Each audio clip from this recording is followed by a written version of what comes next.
Hi, have you ever wondered why David is called a man after God's heart?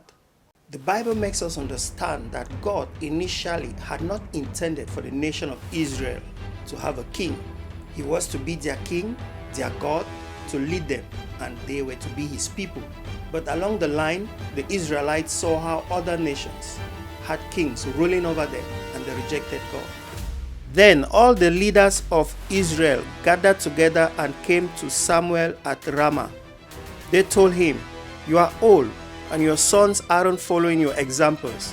Now, appoint a king to judge us, so that we will be like all the other nations." But Samuel considered it wrong for them to request a king to judge them. So Samuel prayed to the Lord. The Lord told Samuel, "Listen to everything the people are saying to you. They haven't rejected you. They have rejected me. They are doing just what they have done since I took them out of Egypt, leaving me and serving other gods. Listen to them now, but be sure to warn them and tell them about the rights of a king."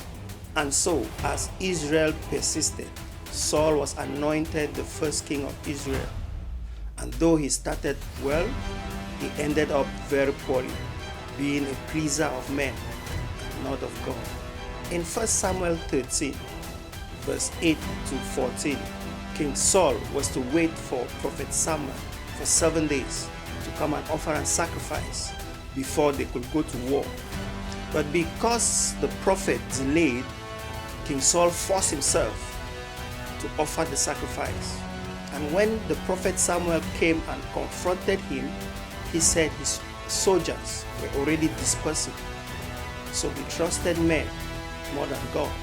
And the prophet Samuel told him, had he tarried just a little longer, God will have established his kingdom over Israel forever. In another occasion, God instructed King Saul in 1 Samuel 15 to destroy the Amalekites and everything breathing in battle. And again, King Saul listened to his men who wanted to keep the best spoil of war. We see here a king who rather chooses to please his men and keep his image rather than listening to God. It repents me that I have set up Saul to be king, for he has turned back from following me and has not done my commands.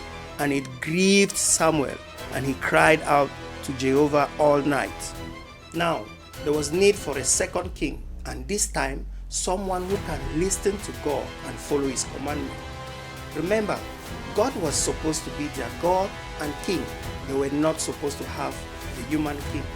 So, if there must be a human king, this king has to, as much as possible, display the characters of God. And David mounts the scene and does exactly that. Mind you, in the Old Testament, it was very difficult to find a man who could display the characters of God.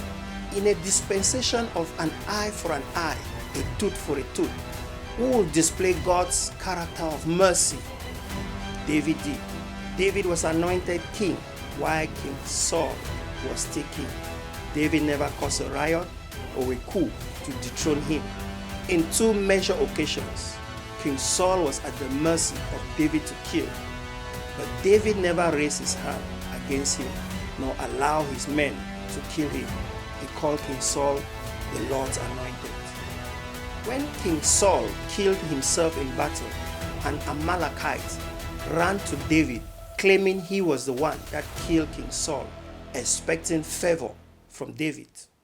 But David tore his garment and mourned together with his people and had this Amalekite killed, saying, "Why were you not afraid to stretch your hand and kill Jehovah's anointed?"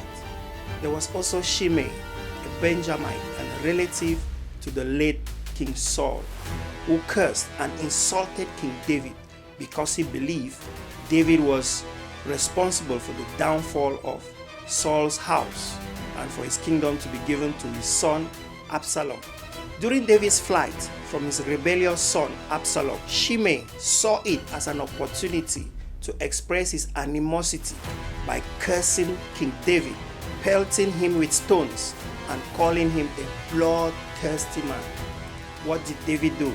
And Abishai, the son of Zeruiah, said to the king, "Why should this dead dog curse my lord the king? Please, let me go over and take off his head." And the king said, "What have I to do with you, sons of Zeruiah? Let him curse, because Jehovah has said to him, Curse David. Who then shall say, Why have you done so?" And David did not return an eye for an eye, a tooth for a tooth. When David is restored king, Shimei came running and begging for forgiveness in 2 Samuel 19, verse 16 to 23. And again, David's men wanted to take revenge on him, but David stopped them and forgave him. Do we see a display of one of God's nature in David? Next time, when we come across the saying that David was a man after God's heart, we should know it was because David displayed God's merciful nature in a very considerable way, given that he was in a dispensation where an eye was paid for an eye, a tooth for a tooth. With that said, we too can become men after God's heart. We now know what to do. Ready to share the good news? Hit that share button and help us spread the gospel. Follow or subscribe for a regular dose of inspiration from the Word of God. Need a listening ear, prayers, or a Bible study partner? Reach out to the numbers on your screen. We're here for you. Thank you for watching, and God bless you.